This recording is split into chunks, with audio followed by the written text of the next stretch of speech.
Hello and welcome back to another fast video where we're going through my top 10 this is no specific order. We're going to go through my worst books. If I have any reviews or anything like that, I will be sure to link them down below. And if they're not on this channel, I'll still try to link them because I have read through several of these through reading vlogs and different things like that. So yeah, just wanted to mention it here. So the first book we're going to talk about is Sleeping Beauty by Anne Rice. It's actually not called Sleeping Beauty. Hold on, let me get you the real title because it's a mess. It's a mess. So the Claiming of Sleeping Beauty is what this is called, and it follows Sleeping Beauty where she is sexually awoken and she is taken to a chamber. Well, she's taken to a kingdom that basically rapes you until, yeah. This is, by the way, a very graphic, smutty, I wouldn't call it smut, I would call it torture porn of a novel. Okay, and I read a lot of books this year where they were like, oh, this is okay. For instance, on my top 10 best books of the year, we have Pretty Girls, which is also counted as torture porn, but this is way worse, basically. I read this as an audiobook. Wouldn't have finished it if I didn't. I read it for the Romance-a-thon. When was that? That was Romance Mingo or something like that. So I do have a vlog talking about my experiences. I'm pretty sure I filmed a rant review. I never did publish it though. This was while I was still on my other channel, so I'll link that video down below for you guys to watch anyways, in case you guys are curious. But yeah, it's simply just a whole bunch of rape. I mean, I can't say anything around it. That's basically what it is. This girl who's like 15 years old gets waken up by a sexual encounter. She is promised to this man because that's what happens when you wake her up, and she is taken off to a kingdom where she is sexually abused in several different forms. And it also follows a man who is supposed to be, I'm assuming, her love interest at some point.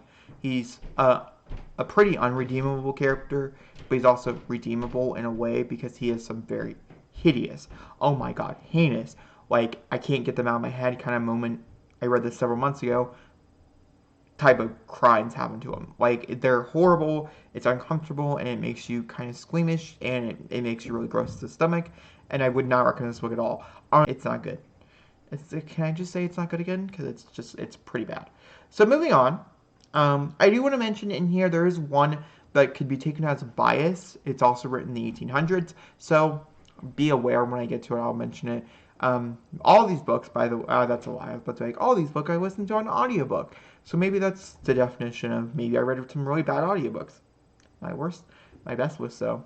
Audiobooks honestly changes your whole reading year. I couldn't read 100 books a year if I didn't listen to audiobooks. Anyway, moving on to Ravenpoints. I have a full review of this. I'm not going to talk about it here. This was just, I didn't like it. And, you know, I was really nervous to post that video because it's Raven Voice, you know what I mean? But a lot of people came to my attention and said, no, we don't really like it either. But we liked how the series came to a close or different things. I think a lot of people were more forgiving with it, whereas I was just not. So we're going to move on to the next one because, like I said, I have a whole spoiler review.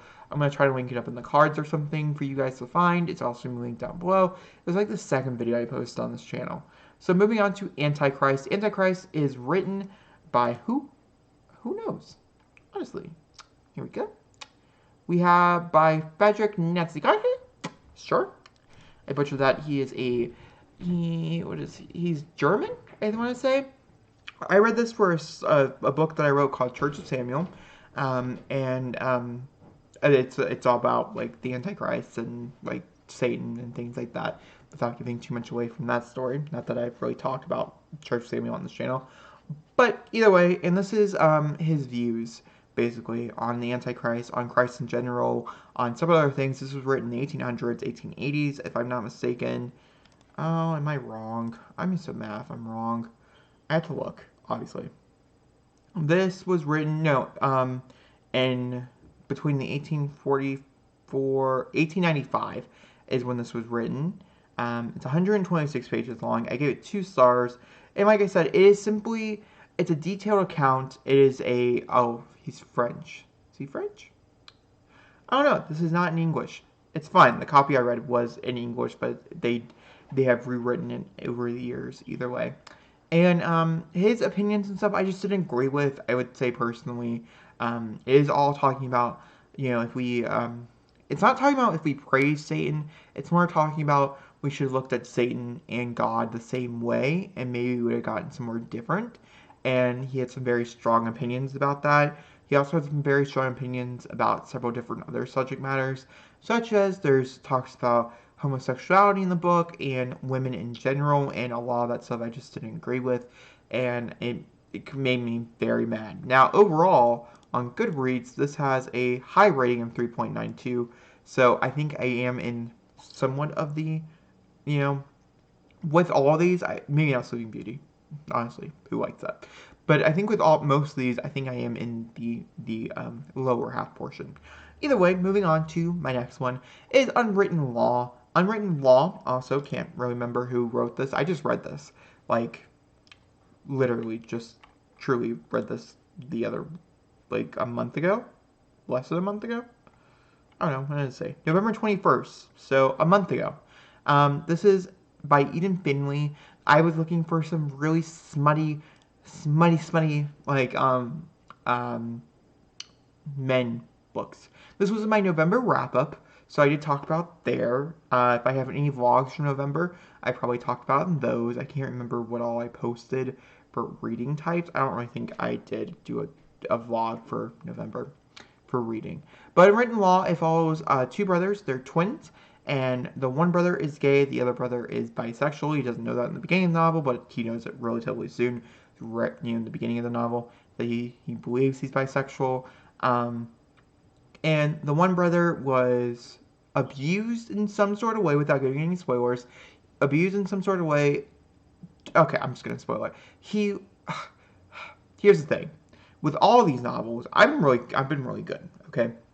But this one, I think, in order to understand some context here, also I don't have a review for it, you need to know why it's so heinous, okay? So, the gay one, I can't remember names and I can't find them, I tried. The gay one was abused by a boyfriend, beaten almost like half to death.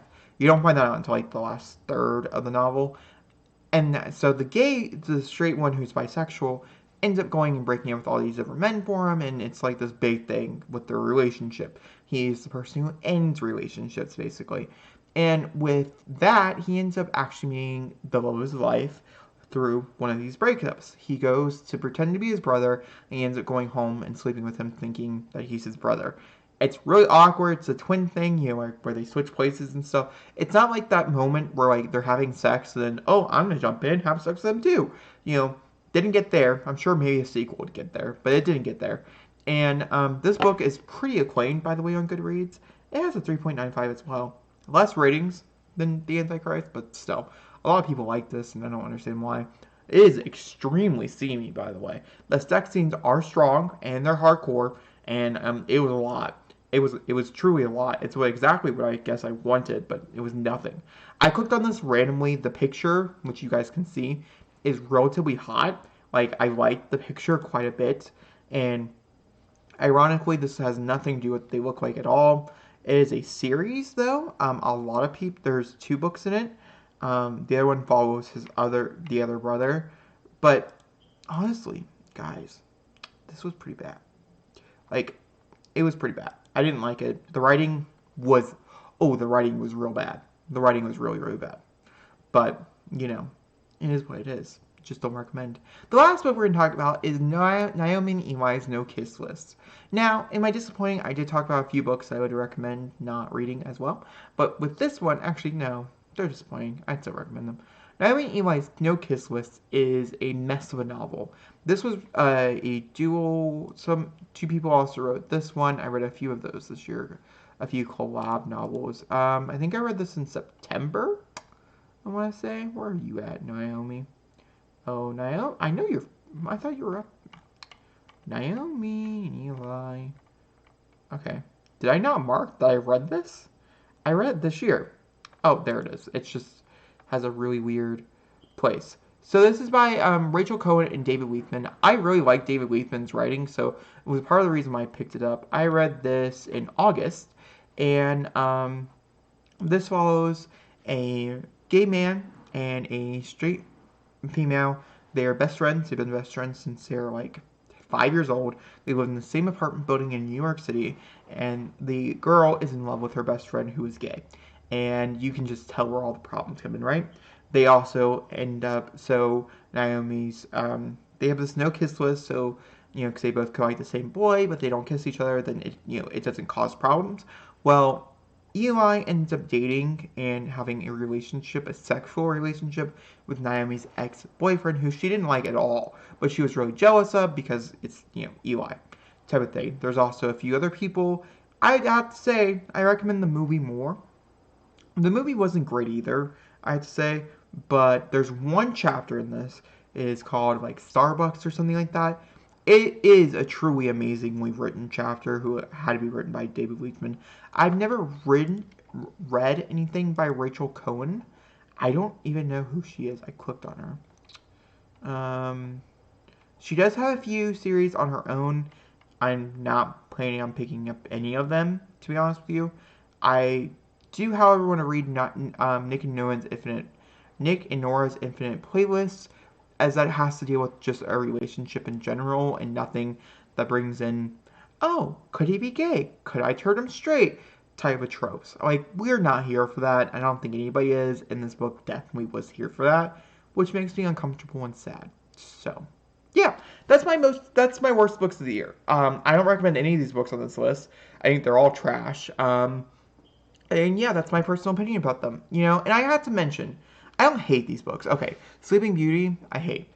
That's the only book in here though that I can honestly say I hate. I think that's just, yeah, that's horrible. But ultimately, if you love Sleeping Beauty, I don't hate you for loving that book.